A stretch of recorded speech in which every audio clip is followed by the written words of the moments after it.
Bonus কিভাবে বন্টন করে এটা আমি আপনাকে একটা বেসিক ধারণা দিচ্ছি।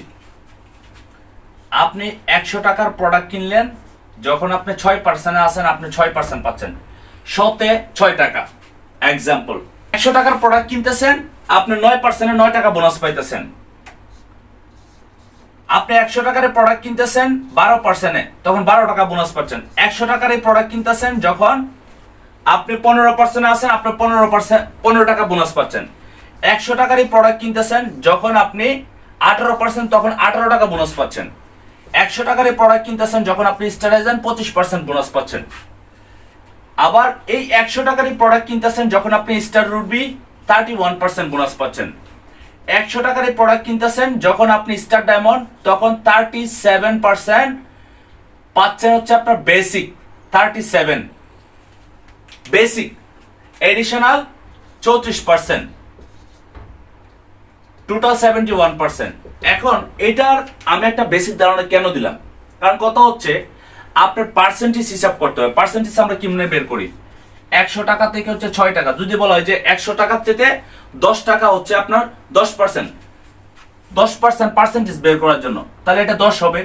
যদি 6 হয় তাহলে 6 হবে। এখন ধরেন আপনার টিমে সেল হয়েছে, আপনি 6% আছেন, আপনার টিমে সেল হয়েছে 150 পিবির প্রোডাক্ট, তাহলে আপনি কত বোনাস পাবেন? আপনি তো 6 টাকা পাবেন না, তখন হারে নিয়ে আসতে হবে 6 + 3, তার মানে হচ্ছে আপনার 9 টাকা। সেম যদি আপনি স্টার ডায়মন্ড হন, স্টার ডায়মন্ড হওয়ার পরে যদি আপনার 37%, যদি আপনার 71% বোনাস আসে, তাহলে আপনার আইডিতে যদি সেল হয় 150 পিবি, তাহলে ওইটার এই যে 37%-এর বেসিকের হার চলে আসবে পার্সেন্টেজ, এবং টিম সেলসটা আপনার প্লাস মাইনাস হয়। এখানে আমি আরেকটা বিষয় দেখাই যে আমাদের টিমগুলি থেকে আমরা কিভাবে বোনাস পাই, মূলত কিভাবে প্লাস মাইনাস হয়। আপনি আপনার পজিশন স্টার এজেন্ট, এখন আপনার টিমের 3টা লিংক আছে, সক্রিয় কাজ করতেছে। উনি হচ্ছে আপনার 9%, উনি হচ্ছে 18%, আবার উনি হচ্ছে 15%। সো আপনি যে স্টার এজেন্ট, আপনি পাবেন প্রথম, যদি স্টার কোয়ালিফাই থাকেন তাহলে আপনি পাবেন 25%। তারপর এই যে ব্যক্তি আপনার 15%, তাহলে 25-এর থেকে আপনার 15% মাইনাস হবে, কারণ আপনার পজিশন আর তার পজিশন তো এক না, 0 1।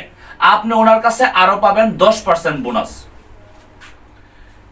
ওনার আছে আপনার 18%, তাহলে 25 থেকে 18% বাদ যাবে, 7% আপনি পাচ্ছেন ওনার কাছ থেকে বোনাস।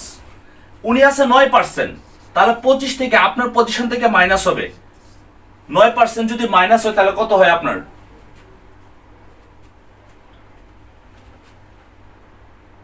16% আপনি পাইতেছেন ওনার কাছ থেকে।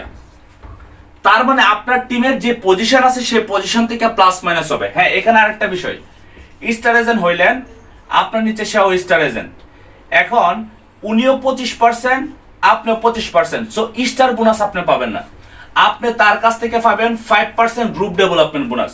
তার মানে আপনার 25% আর 5% যোগ হবে, আর ওনার শুধু 25% বোনাস পাবে। ক্লিয়ার?